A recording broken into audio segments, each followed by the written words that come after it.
જય Hind. Only for exam ચેનલમાં તમારા દરેક મિત્રોનું હાર્દિક સ્વાગત છે.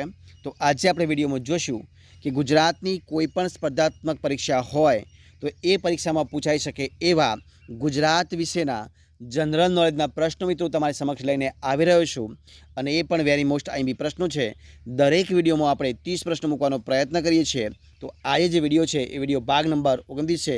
વિડીયો પૂરેપૂરો જોજો કે જેથી કરીને તમને મદદરૂપ થઈ શકે. તો શરૂઆત કરીએ આજના વિડીયોની. પ્રશ્ન એક તમારી સમક્ષ આજનો.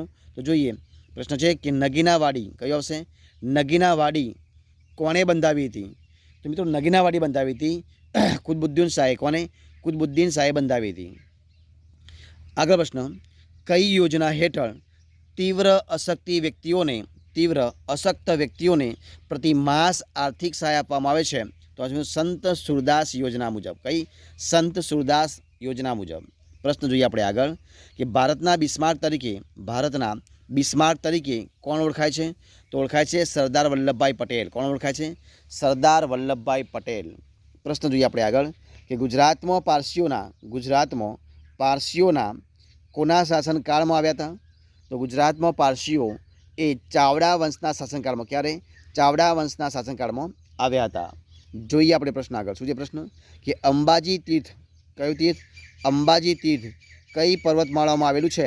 તો અંબાજી તીર્થ છે અંબાજી તીર્થ અરાવલી. કઈ આવશે? અરાવલી પર્વતમાળામાં આવેલું છે. જોઈએ પ્રશ્ન આપણે આગળ કે ભરૂચ શહેર કયું શહેર?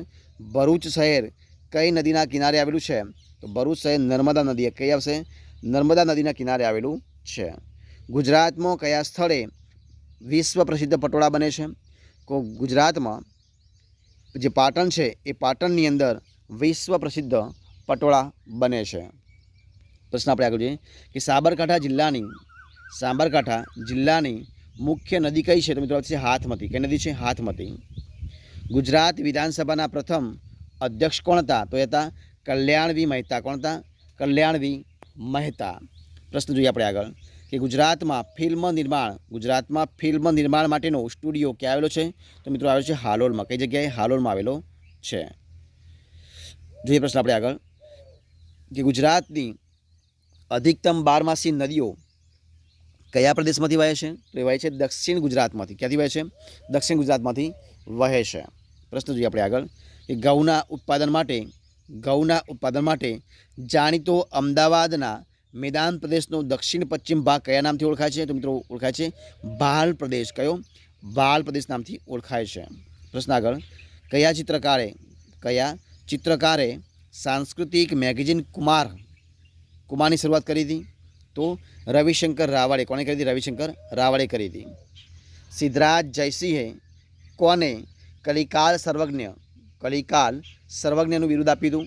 તો હેમચંદ્રાચાર્યને. સિદ્ધરાજ જયસિંહે કલિકાલ સર્વજ્ઞનું બિરુદ આપ્યું હતું હેમચંદ્રાચાર્યજીને. પ્રશ્ન આપણે આગળ જોઈએ કે પોરબંદરમાં કઈ જગ્યાએ? પોરબંદરમાં મહાત્મા ગાંધી કીર્તિ મંદિર કોણે બંધાવ્યું હતું? તો મિત્રો એ બંધાવ્યું હતું નાનજી કાલિદાસ મહેતાએ. કોણે? નાનજી કાલિદાસ મહેતાએ બંધાવ્યું હતું. પ્રશ્ન જોઈએ આપણે આગળ કે ગીરાધોધ કયો ધોધ? ગીરાધોધ કઈ નદી પર આવેલો છે? તો આવેલો છે અંબિકા નદી પર. કઈ નદી પર આવેલો છે? અંબિકા નદી પર આવેલો છે. કઈ યોજના હેઠળ અનુસૂચિત જાતિના બીપીએલ કાર્ડ ધારકોને મરણોત્તર ક્રિયા માટે આર્થિક સહાય આપવામાં આવે છે? તો મિત્રો સત્યવાદી રાજા હરિચંદ્ર. કઈ? સત્યવાદી રાજા હરિચંદ્ર મરણોત્તર સહાય યોજનાના આધારે આપવામાં આવે છે. પ્રશ્ન જોઈએ આપણે આગળ કે વૈજ્ઞાનિક સંશોધન ક્ષેત્રે ઉત્કૃષ્ટ કામ કરનારને કયો એવોર્ડ આપવામાં આવે છે? તો ડૉક્ટર વિક્રમ સારાભાઈ એવોર્ડ. કયો? ડૉક્ટર વિક્રમ સારાભાઈ એવોર્ડ આપવામાં આવે છે. જોઈએ પ્રશ્ન આગળ ઇન્સ્ટિટ્યૂટ ઓફ પ્લાઝમા. કયું? Institute of plasma research centre કયા શહેરમાં આવેલું છે? તો institute of plasma research centre એ ભાટની અંદર કઈ જગ્યાએ છે? ભાટમાં આવેલું છે. જિલ્લો ગાંધીનગર આગળ પડે છે, ત્યાં આગળ આવેલું છે. ખારાગોડા. કયું? ખારાગોડા કયા ઉદ્યોગ માટે જાણીતું છે? તો ખારાગોડા મીઠાના ઉદ્યોગ માટે. કયા? મીઠાના ઉદ્યોગ માટે જાણીતું છે. પ્રશ્ન આપણે આગળ જોઈએ કે કચ્છના રણના ઊંચા ભાગો કયા નામથી ઓળખાય છે?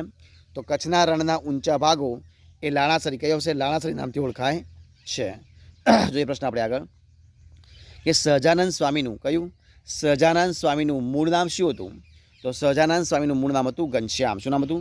ઘનશ્યામ નામ હતું. ત્યારબાદ કચ્છ જિલ્લાના કયા તાલુકાઓ ખારેકની ખેતી માટે પ્રખ્યાત છે? તો કચ્છ જિલ્લાના જે માંડવી અને મુન્દ્રા છે, તો માંડવી અને મુન્દ્રા જે તાલુકાઓ છે એ તાલુકાઓ ખારેકની ખેતી માટે પ્રખ્યાત છે. પ્રશ્ન આપણે આગળ જોઈએ કે GSFC કયું? GSFC દ્વારા પ્રકાશિત માસિકનું નામ શું છે? તો GSFC દ્વારા પ્રકાશિત માસિકનું નામ છે કૃષિ જીવન. કયું આવશે? કૃષિ જીવન. ત્યારબાદ આગળ અમર શાંતિ ટાવર કયું? અમર શાંતિ ટાવર ક્યાં આવેલું છે? તો મિત્રો આવેલું છે નવસારીમાં. કઈ જગ્યાએ છે? નવસારીમાં આવેલું છે. જોઈએ પ્રશ્ન આપણે આગળ કે કયો રાજા ગુજરાતના અશોક તરીકે ઓળખાય છે? તો જે રાજા જે કુમારપાળ છે, કુમારપાળ ગુજરાતના અશોક તરીકે ઓળખવામાં આવે છે. પ્રશ્ન આપણે આગળ જોઈએ કે ગુજરાતમાં સ્વતંત્ર મુસ્લિમ રાજ્યની સ્થાપના કોણે કરી હતી? તો એ કરી હતી જફર ખાને. કોણે કરી હતી? જફર ખાને કરી હતી. પ્રશ્ન આપણે આગળ જોઈએ કે કર્ણાવતી નગરની સ્થાપના કયા સોલંકી રાજાએ કરી હતી? તો કર્ણાવતી નગરની સ્થાપના કર્ણદેવ પહેલાએ. કોને? કર્ણદેવ પહેલાએ કરી હતી. ક્ષત્રપ રાજવી નહપાનની રાજધાની કયો હતી? તો ક્ષત્રપ રાજવી નહપાનની રાજધાની હતી ભૃગુ કચ્છ જિલ્લો ભરૂચ. કઈ આવશે? ભૃગુ કચ્છ જિલ્લો ભરૂચ ત્યાં હતી. પ્રશ્ન આપણે આગળ જોઈએ અને આ વિડીયોનો છેલ્લો પ્રશ્ન જોઈએ આપણે કે સિદ્ધરાજ જયસિંહે માળવાના કયા રાજાને પરાજય આપીને કેદ કર્યો હતો? મિત્રો સિદ્ધરાજ જયસિંહે માળવાના જે રાજા હતા જેનું નામ છે યશોવર્મા. શું નામ હતું? યશોવર્માને પરાજય આપીને એને કેદ કર્યો હતો. તો મિત્રો અહીંયા આપણે જે 30 પ્રશ્ન મિત્રો આપણે વિડીયો બનાવી છે એ 30 પ્રશ્ન વિડીયો આપણે અહીંયા સંપૂર્ણપણે પૂરો કરીએ છીએ. જો તમને મારો વિડીયો ગમ્યો હોય, પસંદ આવ્યો હોય, યુઝફુલ લાગ્યો હોય તો એને લાઇક કરો, કોમેન્ટ કરો, તમારા મિત્રોને વિડીયો શેર કરો અને છેલ્લે ચેનલમાં નવા હોય, ચેનલ સબસ્ક્રાઈબ ન કરી હોય તો ઓનલી ફોર એક્ઝામ ચેનલને સબસ્ક્રાઈબ કરવા માટે વિનંતી છે. મારા વિડીયોને પહેલાંથી છેલ્લા સુધી જોવા માટે તમારા દરેક મિત્રોનું હું દિલથી ખૂબ ખૂબ આભાર માનું છું. ફરી મળીશું એક નવા વિડીયો સાથે, નવા ટોપિક સાથે. ત્યાં સુધી બની રહો. જય હિન્દ, જય ભારત, જય જય ગરવી ગુજરાત. Best of luck.